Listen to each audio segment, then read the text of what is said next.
Today I'm going to be teaching you 3 easy, unique, and scrumdiddlyumptious ways to pair kimchi with your grilled cheese sandwiches. I flew all the way to Seoul, South Korea to perform some very important kimchi consumption research, so you can trust me on this one. Undig that jar of kimchi from the back of your fridge. It's time to put that thing to work. So obviously we're gonna need a lot of kimchi to make all this stuff. So I'm here at a local market. This is the Mangwon market. One of those, maybe neither of those, I don't know. It's spelled like this. And we're gonna get some kimchi, hopefully.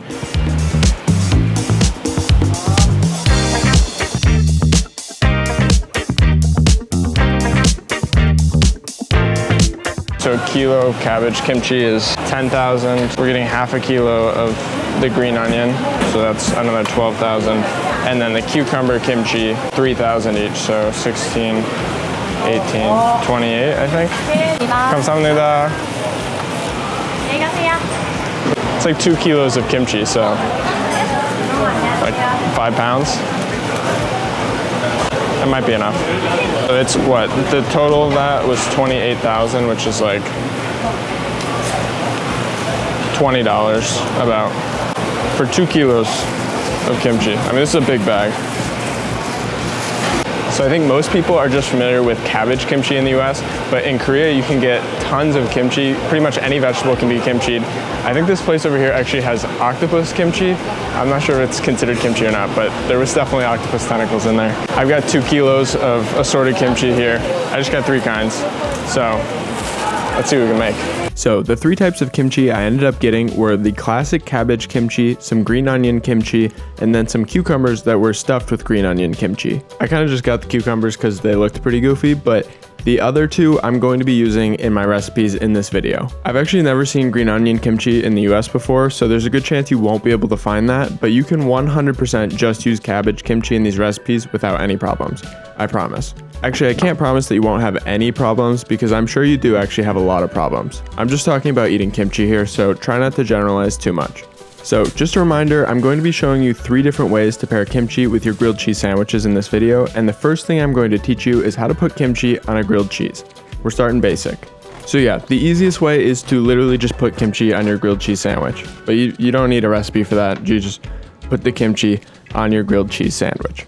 But if you're willing to put in a little bit more effort, you can actually make a kimchi butter jam that is fantastic on grilled cheese. Before we get into the details of this recipe, I want to emphasize that for all 3 of these recipes I'm going to be sharing with you, they do not have to be exact. Kimchi is very resilient to kind of doing whatever you want with it, so it's really hard to mess these up. We're not baking and there's no chemical reaction that needs to occur here, so you can add more or less of pretty much anything you want and it should work. So for the kimchi jam, you're going to take about a 1/4 cup of kimchi and chop it up into small pieces. Then melt 2 tablespoons of butter in a pan and add the kimchi. Then I added 2 tablespoons of sugar to mine, but if you want to add more or less than that, feel free to do so. I'd also recommend adding some salt, but I forgot to film that part, so you can figure it out on your own. And just like that, in literally 5 minutes, you've created a buttery, sweet, salty, and slightly spicy kimchi mixture that you can put on any grilled cheese recipe you want. Just to prove the point, I'm putting it on a basic grilled cheese, but you could definitely add some beef or pork or even some fried tofu. I'm sure any of those would be really good because this sandwich is pretty darn incredible considering we only just spent a couple extra minutes making this kimchi jam. If any of you follow Doobie Doobop, you'll know that this recipe was inspired by her kimchi jam grilled cheese sandwich, but mine's like a dumbed down, long lost, kind of messed up descendant of that. She put more effort into hers, it probably turned out better. So if you want to put more effort in, you could do hers, but this is a simplified version for lazy people. But you gotta admit, it looks pretty good still. Are you getting hungry? Watching food videos always makes me super hungry, and I have a bad habit of watching food videos in places where I cannot get food. For example, when I was flying to Vietnam, I was watching Vietnamese food videos the entire flight, so when I landed, I was extremely hungry. But before I could go get food, I had to get a SIM card so that my phone would actually work, so I could actually find restaurants that were open so that I could get food. And of course, because I was extremely hungry, this line was massive and I had to wait 2 whole hours before I could get a SIM card. So you can only imagine how hungry I was by the end of this. Luckily, I learned from this experience, and when I flew to South Korea, I skipped the SIM card lines and I used Seoul instead. They're the sponsor of today's video, and if you use code CHEFTYLER at checkout or scan the QR code that's shown on screen right now, you'll get 15% off your next Seoul data plan. Seoul offers eSIM data plans that you can install before your trip so you can be instantly connected when you land. That means you can start looking at restaurants while you're still on the runway, and as soon as you get off the plane, you can book a ride to your hotel to get food in your stomach as quickly as possible. Saily works in 160 countries, and they have a large range of data plans, so you can make sure that you're only paying for the data that you need. Saily is available on both iOS and Android, but if for some reason your phone isn't compatible, you'll get a full refund, so there's really no risk to you. And like I just mentioned earlier, you can save 15% on whatever Saily data plan you choose by using code Chef Tyler at checkout. Or if it's easier, you can scan the QR code shown on screen now and get started with Saily today. Now, let's get back to some grilled cheese. Have you ever had kimchi pancakes? And don't think of them as breakfast pancakes like the ones that you would eat at a diner. These are savory pancakes that are made using kimchi and flour. And even though we are using flour in this recipe, I want to emphasize that just like the last recipe, you actually don't have to measure anything while making these. So even if you're somebody who doesn't like baking, don't worry, you're gonna be fine, I promise. And that's because this isn't baking. We're literally just gonna dump a bunch of stuff into a pan and cook it in a couple minutes. Now, believe it or not, I've had two distinct life-changing experiences with kimchi pancakes. The first was the day that I first tried a kimchi pancake and realized how incredibly delicious they are. I was living my life in darkness before, but now I see the light, and it's kimchi colored. The second life-changing experience I had was the day that I realized how easy it is to make kimchi pancakes. It's like really, really easy, and I'm really excited for you because today you could have those same two life-changing experiences once you try making these. So, all you have to do is chop up your kimchi into some small pieces and add a bit of flour. The only tricky part with this is that some kimchi is pretty wet and some kimchi is pretty dry, so depending on how wet your kimchi is, you're going to need to add more or less flour or maybe even add some water. The final consistency we're going for is a pretty thick batter, like too thick to pour into the pan but thinner than a dough ball. That being said, you can actually make this work with either of those other consistencies as well, so it's pretty foolproof. The more times you make kimchi pancakes, you'll be able to dial in the consistency that you like best. A thicker batter will give you breadier pancakes and a thinner one will be more kimchi focused. Whatever you do, just make sure that you're cooking this in a non-stick pan and don't be shy with the oil, because these pancakes do tend to stick to whatever they're cooking in. I usually cook these over a medium heat, and once one side's starting to brown, I'll flip the pancake over. Then all you have to do is cook it for another minute or two and the pancake is done. It's ready to eat. It's done. I'm sitting in a laundry room. Don't worry about it. So what we've made is a kimchi pancake with some cabbage kimchi and some green onion kimchi. As you can see, the pieces are like very big in there, like the vegetable pieces are big. So it kind of just falls apart. That's normal. I mean, obviously when you can't have as much flour in there bonding it together, you know, if you've just got a giant piece of cabbage, you know, cabbage doesn't stick to cabbage, so it can fall apart. It's not a problem if you're just gonna eat this, because this is fantastic. Like, seriously really good. I'm surprised I made it this good, honestly. But if I'm gonna make a grilled cheese with it, I need to make sure that the two pieces are gonna stick together well, because I can't have them falling apart and cheese oozing out everywhere. I need to be able to eat it like a sandwich. So I'm gonna have to make sure that I cut the pieces really, really small while I'm making this grilled cheese, and hopefully that'll help it hold together. But if you're just making a kimchi pancake, scallion pancake, you can use big pieces. It works, it's fantastic. I actually think I like it better with big pieces. You can get some different textures going on. It's good stuff. Okay, let's go back to the kitchen and make a grilled cheese. So I didn't draw too much attention to it when we went through this the first time, but the size that you cut your kimchi into will actually make an impact on your final pancake. The larger the pieces of the kimchi are in your pancake, the more likely it is to fall apart. And again, that's not a problem if you're just gonna eat this, because you can put it on a plate and pull it apart with chopsticks, and it's actually pretty nice to have some crunch from a bigger piece of kimchi. But if you want to turn your kimchi pancake into a grilled cheese sandwich, then you're gonna need to cut the kimchi into pretty small pieces so that you don't have large pieces of kimchi that are opportunities for the sandwich to fall apart.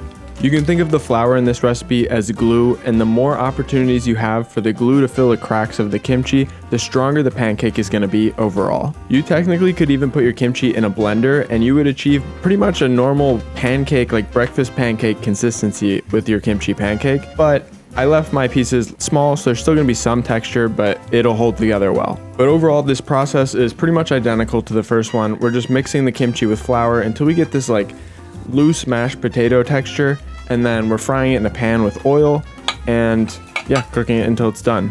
And that's actually a lie, because we don't want to fully cook the kimchi pancakes yet, because we're going to make a sandwich out of them and we want to be able to toast the final sandwich. So if the pancakes are fully cooked, then we're just going to end up burning them when we're trying to melt the cheese. So what I did is I made 2 kimchi pancakes and only cooked one side of each, and then I put the uncooked side in the pan and started assembling the rest of the sandwich while that side cooked. Then once I had the mayo and cheese added to the inside, I put the other half-cooked kimchi pancake on top of this one with the uncooked part facing outwards so that I could flip the sandwich and finish toasting it. I feel like my explanation is making this sound harder than it is. It's basically just assembling the sandwich. Then once both sides are fully cooked, you have a kimchi pancake grilled cheese sandwich, and this thing is beautiful. It looks a little bit like a hockey puck, but like a delicious hockey puck. And I wasn't too sure what this cheese pull was gonna look like, but this thing is incredible. Look at this cheese pull. That looks so good. And the cross section of the sandwich looks just as delicious. Like, I'm getting so hungry watching this, and I already ate one of these because this is a voiceover. I know this thing was good, and I know that if you're watching this, you're gonna love this. So you definitely need to put in the work and make this happen. This is so good.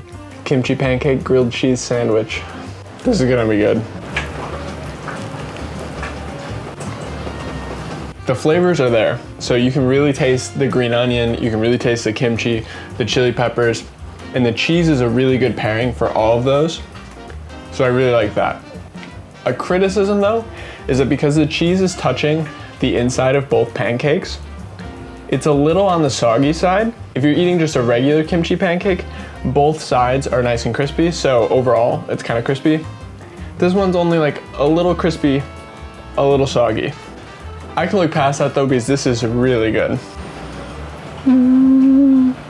Now, for the third and final recipe I'm going to be sharing with you in this video, we're going to be switching things up a little bit. This time, instead of putting kimchi on or inside of our grilled cheese sandwich, we're going to be making a kimchi stew that you can dip your grilled cheese sandwich into.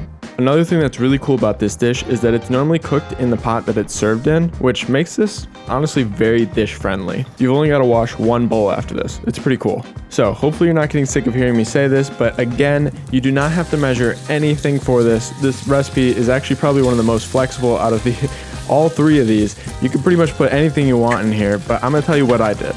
I'm starting off with about a 1/4 pound of pork belly. You can use Spam, you could use beef, you could use chicken, you could use tofu. You could not use any of those things. It'll still work out fine. But I'm searing off this 1/4 pound of pork belly. Then I'm using about a 1/4 of a yellow onion. I just realized that I'm using a 1/4 of everything so far, but it's fine. Again, you could use more or less if you want to do that. I cut this onion into pretty large pieces so that they would actually have a really good texture in the final stew. But yeah, again, do whatever you want. I don't care. Then I just roughly chopped up 2 cloves of garlic and also a handful of kimchi. Oh, I should probably also mention that you actually don't have to make this in this pot. You can make it in any pot. You can make it in a larger serving. I'm just doing this because I think it's fun, and this is how like a lot of restaurants in Korea do it, but you don't have to go buy one of these things. But anyways, once your protein's almost done cooking, drizzle in some soy sauce and then add a spoonful of gochujang, which is like a roasted red pepper paste, but it's like a chili red pepper paste. Then you can add in our chopped up kimchi, onions, and garlic. Stir it all up and cook that for another 2 minutes, and then I actually decided to add another handful of kimchi, but this time it's not cut up, so we'll have some big pieces in our final stew. Then I added just a little drizzle of toasted sesame oil and added a bunch more water to fill up the pot. I'm also adding in some big chunks of tofu because I've had this a few times in Korea and it always had big chunks of tofu in it. The tofu absorbs the broth and the kimchi flavor, and it tastes really good. Then, since the pork is already cooked and everything else in here doesn't actually really need to be cooked, we're just gonna bring this to a boil and it'll be done. While I was waiting for it to come to a boil, I decided to cook up a pretty classic grilled cheese sandwich, and we're gonna use this to pair with the kimchi jjigae. I like to think that if you had like one American parent and one Korean parent, instead of having grilled cheese and tomato soup, you might have grilled cheese and kimchi stew like this. And it's for good reason. I think this is going to be good. Oh, I'm also pairing the kimchi jjigae with a bowl of rice because it's really common to eat rice with your kimchi jjigae. But since we are also making a grilled cheese sandwich, it's pretty unnecessary to also have the rice. But I just did it because I think it's cool. And you'll also notice that my stew stays boiling for a while because it was cooked in this stone pot that holds its heat for a really long time. And I can confirm that kimchi jjigae makes an excellent pairing as a soup with your grilled cheese sandwiches, so I highly recommend this. And that's it for this video. 3 ways to pair kimchi with your grilled cheese sandwiches, and all 3 of these are fantastic, and I'm sure there's other ways to do this as well, so feel free to experiment, try these ways, leave a comment if you've got a better way to do this, and yeah, stay cheesy, my cheddar children. Oh, also, all the recipes are linked in the description of this video if you need those.